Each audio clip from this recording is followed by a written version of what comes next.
تاسو یقین وکړئ دا خو هغه خلک دی هغه خلک دی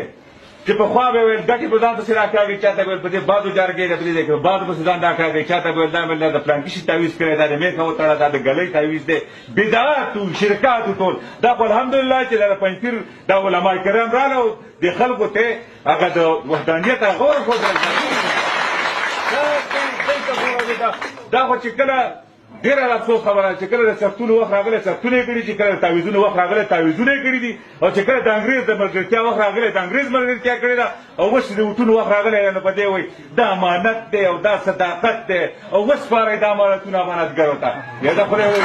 دلته خلک ناست دی په دې باندې پوهېږي دوه درې ټکي موږ هم ویلي دي داسې خو نه ده چې موږ دې شړلي یو دا الحمدلله دا قرآن په ترجمه او په تفسیر موږ هم ویلی دی په حدیثو موږ هم ویلی دی دا خو د هغه آیات ته دلته